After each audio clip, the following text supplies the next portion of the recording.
नमस्कार साथियों, मैं पवन कुमार ईश्वर इस टीवी हिंदी एकेडमी पर आपका स्वागत करता हूं। आप सभी का अनुरोध है कि क्यों ना व्याकरण पर भी वीडियो बनाया जाए, तो मैं व्याकरण पर वीडियो बनाने के लिए तैयार हूं। लेकिन इससे पहले आपको मेरे एक सवाल का जवाब देना होगा। हिंदी वर्णमाला में कुल कितने वर्ण हैं? आप नीचे कमेंट बॉक्स में कमेंट करके बताइए। अगर आपका जवाब सही हुआ तो हम हिंदी व्याकरण पर भी वीडियो लेकर के आएंगे। धन्यवाद। अब आइए, कुछ तैयारी हमने व्हाइट बोर्ड पर की है, उसको देख लेते हैं। उसके बाद कविता का आदर्श वाचन करेंगे। कविता का शीर्षक है यह दंतुरित मुस्कान। यह कविता 1943 ईस्वी में लिखी गई।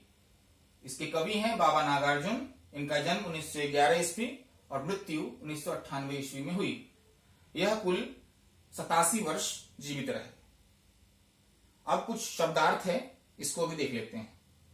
धूलि धूसर यानी धूल में सने होना।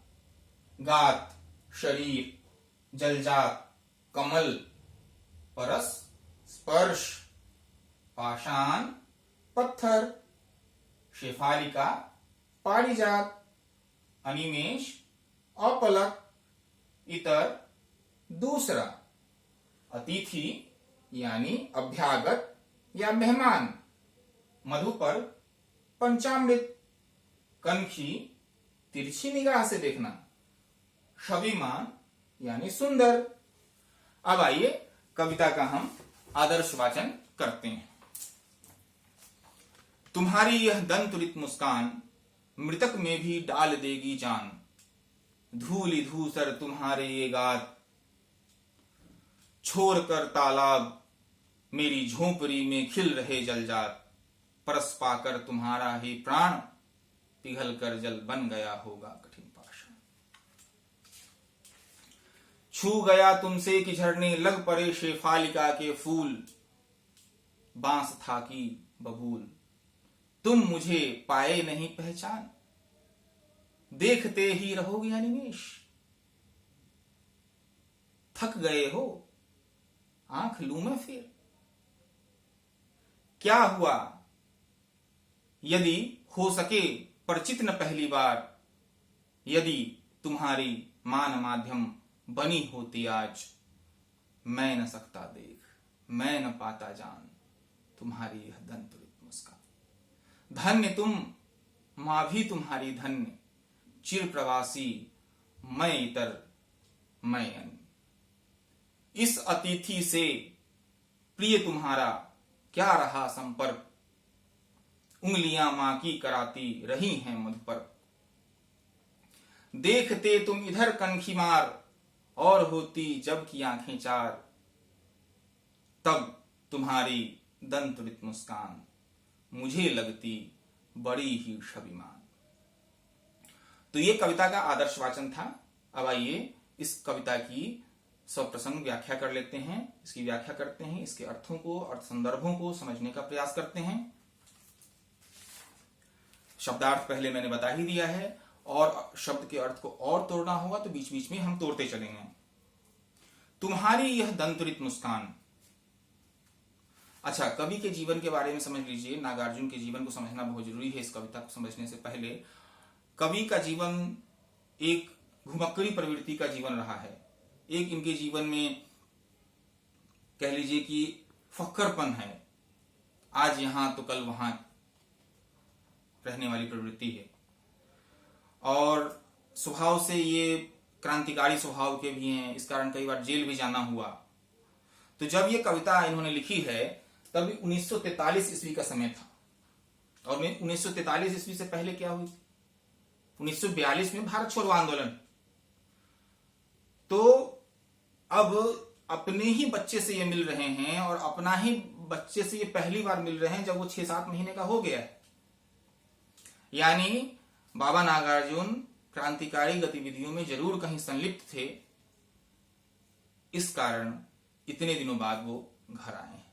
अब घर आने के बाद अब वो उनका बच्चे की मुस्कान देख करके देखिए, उनका हृदय परिवर्तन होता है।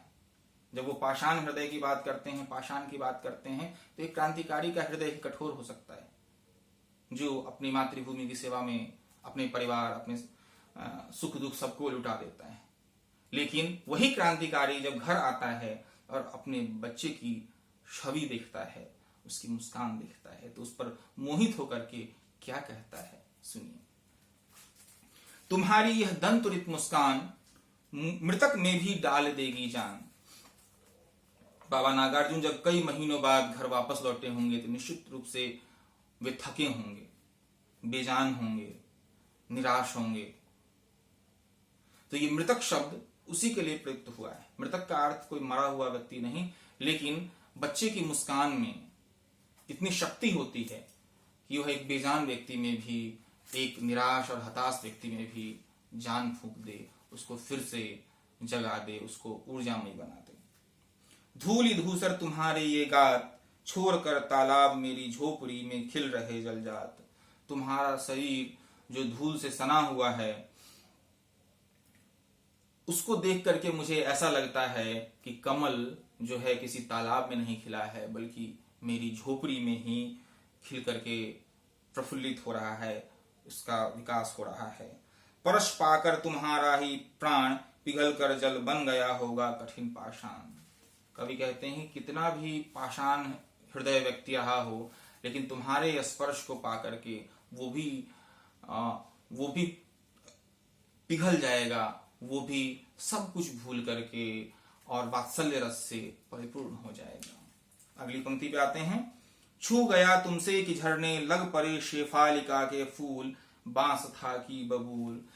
कहते हैं कि यह तुम्हारा स्पर्श ही है कि चाहे वह बांस का पेड़ हो या बबूल का कांटेदार पेड़, लेकिन बस तुम्हारे स्पर्श से उससे जो झरेंगे वो फूल शेफालिका के ही होंगे, हरसिंगार के ही होंगे। तुम मुझे पाए नहीं पहचान, देखते ही रहोगे अनिमेष। कहते हैं कवि कि लगता है तुम मुझे नहीं पहचान पाए। और अनिमेष, अनिमेष मतलब होता है अ मतलब नहीं, और निमेष मतलब होता है पलक, यानी अपलक, यानी बिना पलक को गिराए हुए, लगातार एकटक। बच्चा कई बार जब पहली बार किसी को देखता है तो अपलक देखता है। अपलक के लिए यहाँ पे कवि ने अनिमेष शब्द का प्रयोग किया है, और अपरिचित से मिल रहा है इसलिए वह लगातार देखे जा रहा है। फिर कवि कहते हैं थक गए हो, और आंख मिलाते मिलाते लगता है बच्चा थक गया है, तो कहते थक गए हो, आंख लूं मैं फिर? अच्छा लो, मैं अपनी आंखें हटा लेता हूं।